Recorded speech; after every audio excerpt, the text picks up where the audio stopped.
Hello, I'm Stephen Wells, the host of the Motoring Weekly podcast, focusing on the Australian historic road and racing community. And this is episode 128. And we're back after a well-earned break over Christmas and New Year, although there were always work to do on the podcast format, the website and social media. And over the break I received journalistic accreditation from Motorsports Australia, and that's to provide content for the events that they work with, which for this podcast is mostly the events run by the historic racing clubs and the Classic Rally Club. 2025 is shaping up to be a busy year with a lot of great events being planned. And one of those is the Gerringong Lions Motorfest on the 15th of February on the Michael Cronin Oval near the town centre, which is about 2 hours south of Sydney. The Motorfest has been run since 2017, although they had a bad run of fires, then floods, then COVID to deal with. However, the event has always had a great turnout of cars on show. And this week I spoke with Keith Watson, one of the team that organises the event each year. So I'm with Keith Watson from the Gerringong Lions, and they have an event coming up on the 15th of February, which is the Gerringong Motorfest and Car Show. Keith, what is your involvement with this? I'm one of a committee group of about 5 people that have been organising these car show motorfests since 2017, and there's pretty much a working group of 5, and I coordinate amongst the 5 for each of the different things that we break down to do to make the thing work properly. What are those things that you need to break down? Can you describe each of those little functions? Well, the biggest one is contacting the car clubs, and because you want to make sure that you get all of the people that you've had the year before, but you also want to make sure that you're always trying to invite new people along to the event, new clubs, and so we get a little bit of help there. The CMC help us a little, and and we obviously get you can go into the registry advice and find out the names of car clubs, and so that's a big part of the job. And then being able to coordinate backwards and forwards with the car clubs, it is a big part. We've got another one of the guys that looks after the allocation of the jobs that we need to perform on the day to make sure that we've got a safe event. So you need to know that you need so many people on this gate and so many people on the top gate and so many people on the hockey field and so many people selling tickets and guiding people into their parking spots. And so generally, that's a job that would be great for an ex-school teacher because they're accustomed to rostering, and so that's what we've got. We've got a school teacher, and and he does a fantastic job. And then we've got we break each of the other roles down. So like even marking up the field on the Friday before the event, it probably takes about 8, 10, 12 of us, more the merrier. But marking up the field, it's about a 4.5-hour job to do that. So you spread it around and you don't break the back of anyone in particular. Yeah, and you mentioned you've been doing this since 2017. I remember I was going to come down with one of my clubs, but we unfortunately had floods down there. Was that 2019? It would have been 2019-20. I'm not sure which one, because we had the fires. Yes. And then we had the floods straight after it. Yeah. And then you had COVID. And then we had COVID, and that knocked us on the head for 2 successive years. Yeah. Because that was one thing. We ended up just heading down and having a lunch because we'd already organised everything around that. So it was a real pity that nature got in the way that year and we weren't able to sort of come down. And so you're on the Michael Cronin Oval. Yes. For those people that don't know, Michael Cronin was a fairly big rugby league player in New South Wales. And Australia. He was a centre and played for Parramatta, New South Wales, well, country, Mm. New South Wales, Australia. So yeah, he's still a local man in town. He owns the local hotel, the Hmm. Cronin's Okay. Hotel here in Gerringong, and he's still about, him and the family. Yep. Yeah, that's good. So he's got his oval to celebrate the fact that he had such an amazing career in rugby league, which is amazing. Yeah, yeah. And so you've got that, and presumably you've got some other land around that, because I think one year you were expecting so many that you're probably going to either run over, or I think it might have been even the floods, you were looking at other land to take over in case one couldn't be used. That's correct. Yeah, and we've done that every year. These past few years anyway, we've got the hockey field which Hmm. adjoins Michael Cronin Oval, Mm. and then just to the side onto one of which is the southern side of the footy field. It's the parking area for the people that come along to generally watch the football. Well, we use that space as well. So I think we get about 281 on the football field. We've got about Mm. 40 or 50 on the southern side, and we get another 100 or more if we need it Mm. on the hockey field. Wow. So that's, doing quick maths, that's 380, so that's way over 400 cars that you're expecting to come You down. can, Mm. yeah, you can. We're trying to limit it just a little, only because it can become a bit unruly, more so at the time people leaving than it Yep, is time sure. people arriving. And so like last year we had 360 Hmm. cars. I think 360 is a good number. We just, pardon me, we're trying to work towards the same again this year. Mm. And it's any type of car. I know that you're hitting up the car clubs and getting sort of the groups there, but are you looking at classics, new cars, the full gamut of vehicles? Everything. Mm. Everything. We've got one of the. I'll give you an example Mm. of where we sort of start at. One of the local guys who has a lovely collection of cars that extends from GT Falcons to Lamborghinis and everything in between, and he has a car that's made. They made 150 of them in the United Hmm. States. But Mercedes-Benz had 150 of them made, and they allocated one to each of the Mercedes dealerships in Right. the US. Anyway, long story short, this particular guy was able to contact the guy that made them, and he has a one-off Yeah. of the same vehicle here. So that is replicating something that was built from 1899 or Wow. thereabouts, Okay. and right through to, we've got there were two 720 McLarens, there Hmm. were GTs, early model Holdens. Yeah, really good mix. Hmm. Yeah, and that's good. That's what you want, isn't it? You want to Mm, have something that for everybody effectively, so when they come in and they're walking around with their families, it's either triggering a happy memory for them, or they go, "Oh, I haven't seen one of those for decades." yeah, And it is surprising what comes out of the garages when you have an event like yours, where people and bring out things that we don't normally see on a day-to-day basis. and you know what? And more so regionally than you do with the big events in the cities. Mm. Yes. There are so many toys that are hidden away in sheds in the country, that guys will only get them out and take them to the smaller regional events. And there are cars that come out that we have that come along to the event, um, that you just shake your head you haven't Yeah. seen for a long time. And so we try to arrange the oval so as that it's attractive to the people that are coming to have a look as well. So Mm. we always park the hot rods on the furthest side, the northern side of Michael Cronin's oval, because they're all bright red, yellow, Yep. purple, you name it.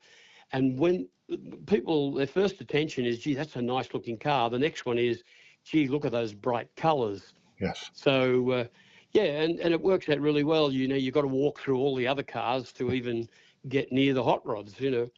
And that's actually a classic bit of marketing, isn't it? Because you're getting people to linger as they go through, because something else will catch their eye before they get to the outrageous cars in one side. Yeah, yeah, that's the aim. And Mm, I mean, you and I and other people may have a passion for early model Morris Minors, but not everybody has a passion for early model Morris no. Minors. And so, but they'll walk past a Mark II Jag, or they'll see a lovely Mm, Lotus, or a beautiful GT Falcon, or whatever it might be, and then the eyes go and they see something. I think, what's that? I haven't. It might be an mm, early model Vanguard, you yeah, know. So yeah, that's the beauty of it, and we mix up the car clubs so that the like type cars aren't all parked together. yes. Funny enough, Yeah, you're talking about the Morris Minor. I attended the Pittwater Motor Enthusiasts meeting on Tuesday night, and when I left about 9:30 in the evening, there was a gorgeous green Morris Minor panel van parked downstairs, and I had to take a photo of it yeah, because they are just such a classic oh yeah, machine. yeah, yeah, that's right. And tiny. Yes. It's not until you see like a Mini 850 parked amongst all these other cars, and you think, look how small that Yeah. car is. You know? Yeah, I got a photo of a new Mini and an original Mini in the Hunter Valley a few years ago, parked yeah, side by side, and you could really see the difference in size that the modern one was. Um, exactly. and even I've got a couple of Fiat 500s and Abarths, and when you look at this, the one I'm in one at the moment doing the interview, and it's huge compared to the original. Um, Yeah, yeah, I wouldn't fit an original because I'm too big for them, but yeah, I can yeah. fit a modern one. Yeah, yeah. Well, I was lucky enough to own a few Cooper S's back in the Mm, old day, and I bought myself a modern Cooper S some years ago, and yeah, completely different. That they are, yeah, lovely things. they are. And you also are sponsoring or raising funds for charities. You've done the prostate cancer research and local children who are battling with cancer. And then in the last couple of years, you've been doing more of that childhood cancer research. Is that a connection that the Lions have in general, or is it just for this particular event? No, it's Lions do have an association with cancer research as well, Hmm. and we just thought we were quite happy to continue to work with the prostate cancer people. They were terrific. They Hmm. always sent representatives down, and but then among us we were talking, and we were saying, we look at all these different types of cancers, and we just said, look, we ought to be trying to focus on something in particular, and we just headed straight towards children, and so the Lions Childhood Cancer Research, and we know that all of the money that we raise goes directly to that foundation. So we raised $10,000 this past year, Hmm. 2024, and then our Lions Club of Gerringong topped that up with another 5,000. So our donation towards the Lions Childhood Cancer Research was $15,000. Now that's a lot of money, Yep. and it's going to a really good cause. So we've kept that up the last couple of Hmm. years, and I think that it's probably something we'll continue to Yeah. do. And so there's a very good reason to come down to Gerringong in February, because you'll be helping out a worthy cause just with attendance and being down there. Exactly, Yeah. exactly. And the one good thing that anyone that attends, whether they've got a motor vehicle or whether they're a customer that just coming along to see the wonderful cars that turn up, is that every penny that we raise goes to that cause. So Mm, there's no carve off to cover costs. There's no commission. There's every penny that's mm, donated, both to us in terms of supporters and sponsors and those that are coming through the gate. Every penny of it goes to Lions Childhood Cancer Research. yeah. And obviously for the car owners that are heading down there, not only do they get to show off their fabulous vehicles, but there's a potential that they could win a couple of trophies along the Yep, way. You've yep, got the Best in Show, best classic and best modified as well. yeah. So have you got your own judges, or do you use other people for the judging of those cups? we get the people that come through the gate and all of the attendees to vote. So we provide them with a how to vote slip, and then we make sure that you only get one vote. So we give you a nice little rubber stamp on the hand to make sure you don't get the skullduggerous one. So they're actually People's Choices Awards, which is nice. They are. Yeah. They are, yeah. So that's And so it's voted, and the greatest number of votes, then myself and one other enthusiast, we go and determine whether the car that's been chosen is in fact a classic or a rod or a modified or a whatever it might be. So in that category, there's there's often one car that stands out more than anyone. And that one is the one that's going to always win the best choice. Well, then the other, it's the best choice of the different styles of motor cars that are there. Otherwise, you end up with a particular car club that may have very exotic motor cars that take your breath away. They would otherwise win first, second, and third. Well, that's not what we want. We want to make sure that the guy that spent. I'll give you a really good example. A couple of years ago, a guy that won the best choice had a rat rod, and it was a genuine, as ever a genuine rat rod could ever be genuine. But it was a rat rod, and you wouldn't have thought too many people would have been voting for it, but it got heaps of votes. And the car that got the second most votes was the VW Combi, and it was absolutely a magnificent motor car. Yeah. So it just shows you. Yeah. And it's $10 for car entry. Yes. And then $5 for, I guess, others to come in. How does that work? Is it entry for the general public, or is that $5 for passengers? No, $10 per car. So if there's 6 people in the car, it's $10. Okay. And if there's one person in the car, it's $10. And then for the general public, it's $5 per head, and the kids under the age of 12 are free. Okay. Good. Yeah. And where you're situated, it doesn't actually mean that you need to drive down there because you're close to the train station down there. So it's only, 7 minutes, 8 minutes walk from the station over to the event. So it doesn't matter if you have a car or anything, you can still get there and enjoy the day. Correct. Most of, as you can imagine, most people do either drive or walk or whatever they may do. But some would bother to come by train, depending on whether there's rail services operating at the time.